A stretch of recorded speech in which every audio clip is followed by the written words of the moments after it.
Forum ساتھ ہی رہیے گا ہمارے سی ویو پر 2 روز قبل نوجوان لڑکی کی مبینہ خودکشی کا ڈراپ سین، سمندر میں 2 روز تک تلاش کے بعد آج صبح لڑکی کی لاش ساحل سے مل گئی ہے۔ لڑکی سے زیادتی کی تصدیق، سارہ ملک جانوروں کے اسپتال میں ڈاکٹر تھی۔ جی خرم کنٹینیو کیجئے گا۔ جی گزشتہ 2 روز قبل ایک واقعہ پیش آیا تھا ساحل سمندر پہ سی ویو کے قریب۔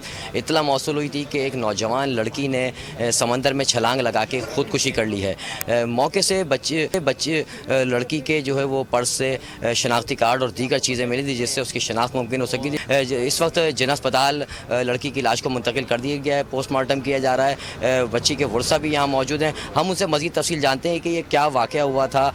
بس ہمیں اطلاع تو تھانے سے ہی آئی تھی کہ ایسے ایسے ہمیں خبر ملی ہے۔ تھانے والوں کو بھی کسی نے فون کیا تھا کہ ایسے بچی نے سوسائڈ کر لی ہے، تو اس کے بعد ہم لوگ وہاں سی وی پہ چلے گئے تھے۔ تو وہ جگہ ایسی نہیں تھی کہ وہاں سے کوئی کودنے والا، جیسے انہوں نے کہا کہ وہ کود کے اس نے سوسائڈ کی ہے۔ پانی بہت پیچھے تھا، ایسے آثار نہیں نظر آ رہے تھے، اس کے جوتے بھی ساحل پہ پڑے ہوئے تھے۔ اب ہمیں اسی ٹائم شک ہو گیا کہ یار جو سوسائڈ کرنے جا رہا ہے تو وہ جوتے اور بیگ اپنا کیوں ساحل پہ چھوڑ کے جائے گا۔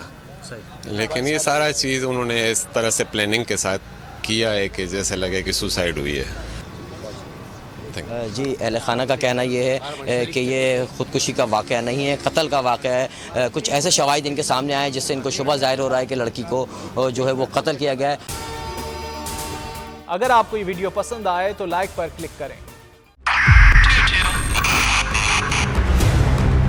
2022 بہت سارے تحفے بھی دے کے گیا پاکستان کی عوام کو۔ پاکستان کی عوام کو ایک تحفہ یہ دیا کہ عوام کو پتہ چل گیا کہ پاکستان کا میڈیا کیا ہے۔ حق اور سچ کا سفر سال 2022 میں بول رہا نمبر 1۔ ہم نے بہت سارے شوز اور ٹرانسمیشنز کی، پورا سال مسلسل جدوجہد میں نکل گیا کہ یہ ووٹ آف کانفیڈنس کے پیچھے کون لوگ تھے۔ توڑے ریٹنگ کے سبھی ریکارڈ، سوشل میڈیا پر بھی سب سے زیادہ تیزی سے 2.4 بلین ویوز کا سنگ میل عبور کیا۔ اینکرز کو بھی عوام میں سب سے زیادہ مقبولیت ملی اور سوشل میڈیا پر بھی بول رہا سب پر بھاری۔ سبسکرائب کریں اور بیل دبائیں تاکہ کوئی خبر رہ نہ جائے۔